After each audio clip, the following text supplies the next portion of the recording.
It is Imagine Only. Here's some comic reviews for you.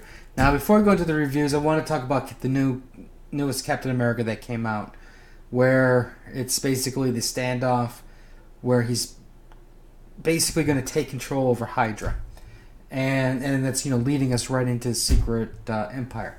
Now, while I did not read the whole book, I did kind of quick look through it, read some spoiler reviews. But the one thing I really wanted to address, so there's a little bit of spoiler here, in that you have a final battle between Captain America and the Red Skull. Now, I'll word it this way, I guess from a new reader perspective, I'm sure that the events are pretty shocking, the outcome of the battle.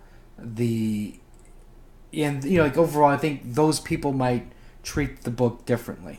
But what I can say from a long-term reader who has seen fantastic battles between Captain America and the Red Skull, the way Nick Spencer handled this final resolution between the two, it was pretty bad. There was. I mean, I know people might criticize when I say there's no build up, because there was a build up, but when you look at some of the older battles between the Red Skull and Captain America, like I forgot the issue number, but there was a bunch of issues where they basically became super old. I mean, their serums within them failed, they got old, and they were battling each other out to the death type thing. It was those types of stories that were. That really wrapped you into it, that had a true build-up. And at the time, it was like, oh my god, I can't believe that he died, or I can't believe this person was killed off, type thing. And so, when you see Cap, kill Red Skull, part of me is just going, I've seen this story played out so much. It's happened so often.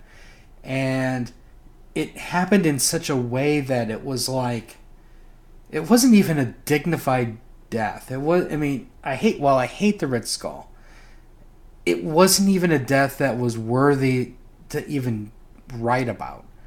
And there are other events that occurred with Sin and Crossbones, which I was like going, okay, I can maybe see Crossbones doing what he did, but not Sin. And, maybe on some higher level you can look at it, well, it all makes sense. They're just falling in line with a more stronger leader. But, to me, it was always Sin and the Red Skull. And then you had Crossbones in there. For them to suddenly switch sides just kind of made me go, And maybe you can say it's not really they were switching sides. They were just willing to see who would win and then go with that side.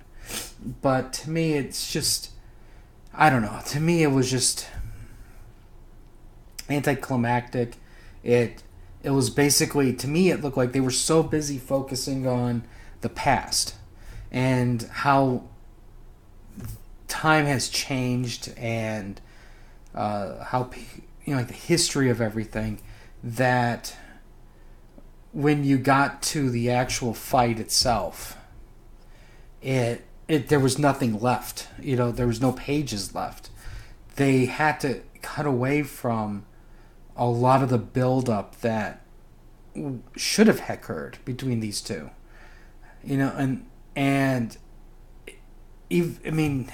And keep in mind, when I say build-up, there was build-up.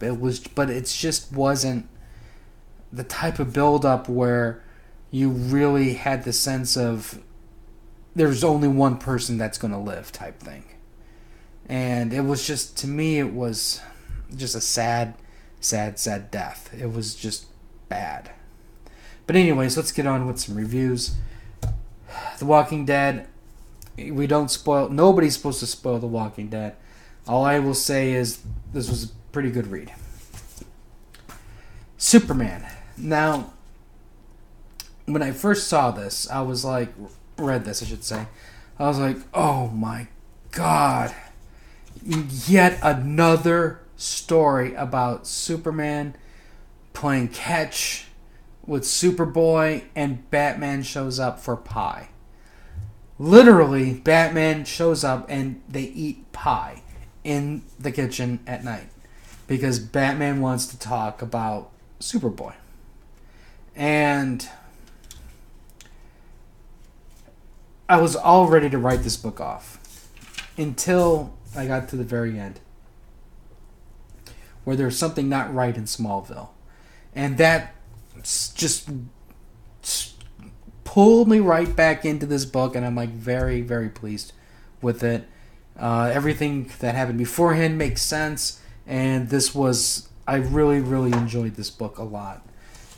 Even though it was kind of funny where, like, Batman, first of all, doesn't eat pie, but that whole kitchen scene was kind of funny.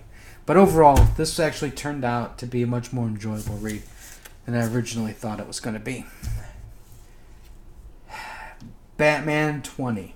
I Am Bane. This was actually a really good knockdown, sock'em, destruction fight.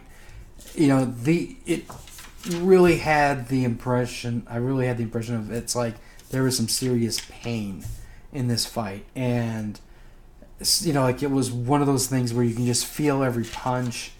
And overall, the art was good, the fighting was good, fantastic read. Can't wait to see what's going to happen next. This was really, really good, which in comparison to some of the previous issues, I really wasn't as happy with. But this one, definitely very happy. Well, geez, that's it for today. Comments or questions, let me know. Let me know what you guys are reading, what you guys like the most. And we'll have some more stuff later, so until next time.